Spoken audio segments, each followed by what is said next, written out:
Friends, જય માતાજી. કેમ છો તમે બધા? મજામાં? સ્વાગત છે તમારા નવા વ્લોગમાં. ખજૂર બિસ્કિટ બનાવે કાવ્યાભાઈને બહુ ભાવે છે ને, કેદું ન કહેતો હતો મમ્મી કે આજ બનાવી જ નાખીએ. હાલ ખજૂર ક્રશ કરે છે એટલે મિક્સ કરે છે. શું કહેવાય મમ્મી? ઢીલો કરે છે ખજૂરને, બિસ્કિટમાં ચોટે દે એવો. ટોપરું તૈયાર છે, બિસ્કિટ આવી ગયા છે અને આ થઈ જાય ને એટલે ખજૂર બિસ્કિટ હમણાં બનાવવા માંડીએ. મમ્મી ખજૂર બિસ્કિટ બનાવવા માંડ્યા છે. હું બનાવતી હતી પણ મેં હમણાં બંધ કરી દીધું. એટલા બની ગયા છે. એ જે મમ્મી બનાવે છે એ જેટલો છે એટલે 4-5 બિસ્કિટ ઉપર તો બનશે જ તે. એટલા બનાવી નાખ્યા પછી આખા બતાવો તમને. બિસ્કિટ આખા થયા છે. હવે આને 4-4 પીસ કરે ને કટકા કરે એવી રીતના કાપવાના છે. કાપી નાખો ને એટલે કેટલા થાય નક્કી નહીં. કેટલા દિવસ અમારે હાલે ને એ નક્કી નથી. આ બિસ્કિટ આવી રીતના 4-4 પીસ કરી નાખવાના છે. કાપી નાખવાના એટલે બધા એક 2 પીસ જ લે. જો કેવું મસ્ત અંદરથી લાગે બિસ્કિટ નહીં થયા. આવી રીતના બનાવી નાખવાના. બધા ખજૂર બિસ્કિટ ખાવા માટે બની ગયા છે અમારા ખજૂર બિસ્કિટ. પણ તેથી છે તો મમ્મી પ્રસાદી લઈ લીધી. સાહેબ મઢુલી છે ને ત્યાં દર્શન કરવા આમ જઈએ છીએ. અત્યારે પહોંચી ગયા છીએ. બાપાના દર્શન કરી લઈએ અમે. તમે પણ બજરંગદાસ બાપાના દર્શન કરી લ્યો. અમે તો મંદિરે પહોંચી ગયા છીએ. સાથે કૃષ્ણ ભગવાન કેવા મસ્ત છે. કાનોડો બહુ મસ્ત કાનોડો હતો. અહીંયા હનુમાનજી મહારાજને પણ દર્શન કરી. સાપની ઉપર હોય ને એ ઉતારી લીધેલો કેમ કે બધું ધોવામાં છે. મૂર્તિની અત્યારે એમનેમ છે. દર્શન કરી લે બધા. બજરંગદાસ બાપાને દર્શન થઈ ગયા છે. હવે અમે ઘરે જઈએ. મમ્મીની અંદર પ્રસાદી લેવા ગયા લઈને આવે ને એટલે અમે જઈએ ઘરે. મંદિરે દર્શન કરીને વી આવ્યા છીએ. આજ સાથે સંકટ ચોથ પણ છે એટલે સંકટ ચોથ હું રહી છું તો આજ આખો દિવસ ફરાળ છે. રાતે ચાંદો જોઈને એકટાણું કરવાનું છે એટલે ફરાળ કરીએ કે પછી બપોરે ડાયરેક્ટ ફરાળ કરીશ કે નક્કી નથી હું કરું.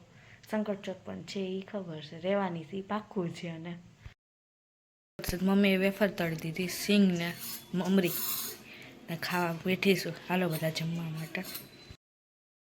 તલની ચીક્કી બનાવે છે કેમ કે આજ સંકટ ચોથ છે ને તો ગણપતિ બાપાને ધરવાની છે એટલે મમ્મી તલની ચીક્કી બનાવે. ચીક્કી બની ગઈ છે. હવે સાંજે ગણપતિ બાપાની પૂજા કરીને સાથે ધરી દઈશ. લીધું હવે ખાઈ લીધું હોય તો ઊભો થાય ને. હવે મારે કામ કરવું હશે. હું જઈમો યાદ તું સેવ ટમેટાનું શાક ને તળેલી ભાખરી. આ તો ઊભો થા હાલ. હા પ્રસાદી ખાઈને ઊભો થા હાલ જલ્દી. સેવ ટમેટાનું શાક ને ભાખરી થયું. ચાંદાને દર્શન કરી લીધા છે એટલે હું જમવા બેઠીશ સાથે સાથે ટીવી જોતા જોતા. તારી મમ્મીએ ખીચું બનાવ્યું ચોખાનું એટલે ચોખાના પાપડ બનાવવાના છે.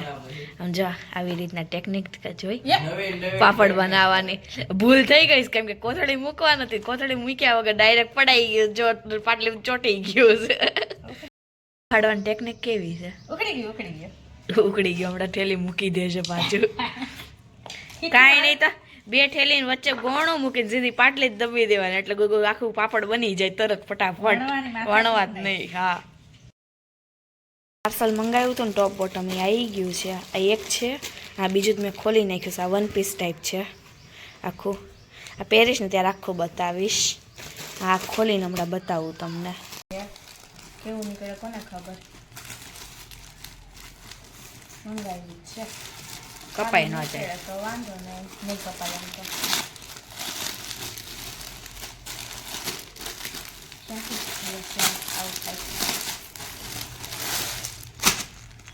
તો શાક સમારતી સમારતી આ શું કરવા માંડી? પાર્સલ આવ્યું જોઉં છું. આ રીતનું કંઈક ટોપ આવ્યું છે. લાંબુ નહીં લાગતું ટોપ?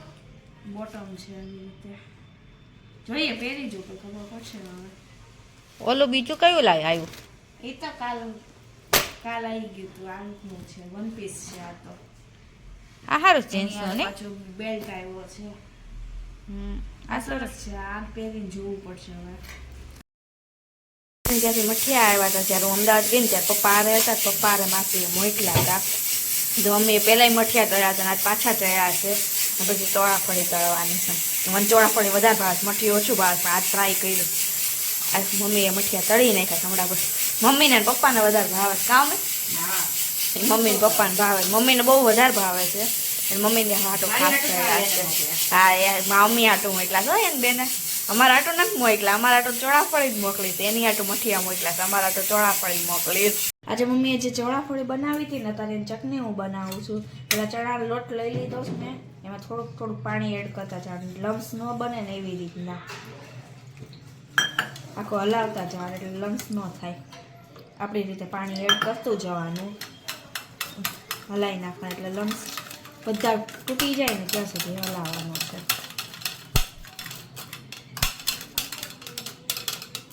જો પતલું થઈ જાય તો વાંધો નહીં એનો, કેમ કે પછી આપણે આમ બેક કરવાનું. જો અત્યારે કોથમરી ચટણીમાં નાખવાની છે, જો કોથમરી ફુદીનો મેં સૂકો લીધો છે કેમ કે અમારા ઘરે તાજો નહોતો, તમે તાજો યુઝ કરી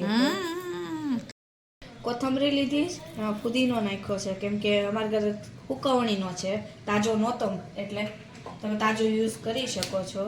સાથે એમાં મરચાં નાખવાના છે, તમારી રીતે તીખું જેવું ખાતા હોય એ રીતના મરચાં નાખી શકો. મરચાં નાખી દીધા છે. હવે એમાં આદુ, હંચળ, મીઠું,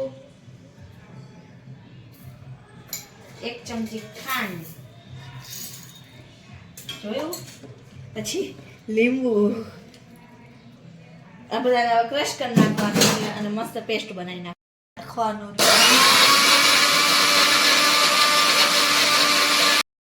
પેસ્ટ કરી છે ને એમાં આપણે જે ચણાના લોટનું બેટર કર્યું હતું ને એ નાખવાનું છે સરખું. પછી એક વખત ફેરવી દેવાનું, મિક્સર ફેરવી દેવાનું ફરી વખત. કાં તમે બે વાટકામાં કટોરા મિક્સ કરીને ફેરવી નાખો ને તોય ચાલે. જો ખુશી છે ને ચટણી બનાવતી હતી, આ જો એના પરાક્રમ. હા તે મને કીધું ને એટલે આવું થયું. તાર મને કહેવાય તો ખરી ને. કેવું બગાડ્યું છે, હવે કરશે સાફીએ. હું કામ કર. ફાઇનલી બધું પ્લેટફોર્મ સાફ કરી નાખ્યું છે ને મમ્મી ખીજાત.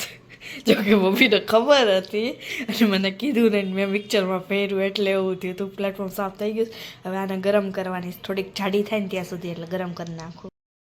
ગેસ શરૂ કરી દીધો છે. હવે ધીમે ધીમે થોડીક ઉકાળીશ, થોડીક જાડી થઈ જાય એટલે ગેસ બંધ કરી ઠારવાની છે. અને પછી ઉકાળતે સાથે હલાવતા રહેવાનું કેમ કે ફરતી ચોટી ન જાય અને ફરતી ફરતી નકર જાડી થઈ જશે અને વચ્ચે પતલી રહેશે એટલે હલાવતા જવાના કે મિક્સ કરતા જવાની આવી રીતના. ગરમ કરી હતી એમાં કાઢી લીધી છે. હવે એમાં આઈસ્ક્રીમ નાખવાની છે. આઈસ્ક્રીમ નાખી દે ઠરી જશે અને સાથે સાથે ઠંડી પણ મસ્ત થઈ જશે અને પતલી થઈ જશે. પછી આને એક વખત હલાવી નાખવાની છે. હવે આને ઠરવા દેવાની એટલે મસ્ત પતલી થઈ જશે અને ફૂલ ઠંડી થઈ જશે મસ્ત. નહીં આવ્યું કોણ લાવ્યું? મા મમ્મી લાયા એમ કે કાજલ કાકી બબલું લાયા એમ કે ન કરે. કારું મને દેવાનું આપીશ ને? મને ડાયો દીકો છે, આપશે. દાદા કેમ કરે તું કરતો એવું? ભાઈ મા પપ્પાને રૂમમાં નખરા કરે છે, એના ડિસ્કો કરે છે એટલે એ નખરા કરે. આવજે ખુશ કેટલો થાય છે. ક્યાં છે?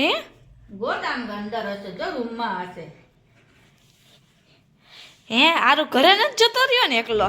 હા ખબર નહીં કઈ હો મને. અહીંયા હારું નથી. કોઈ છે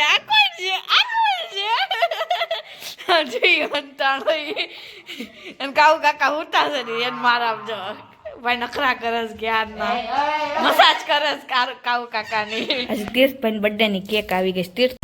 તીર્થના બર્થડે ની કેક કટિંગ હાલે છે. અમે બધા મસ્તી કરીને હસી મજા કરતા બાબુજી કારું બધા હતા સાથે સાથે એટલે મસ્તી કરી છે. ખાવામાં તો ભાઈ બહુ હેરાન કર્યું. અત્યારે કાવ્ય તીર્થની કેક ખવડાવે છે. બર્થડે ભાઈ થોડોક તો બગાડવો પડે એટલે મેં એને બગાડેલો છે કેક જોઈ.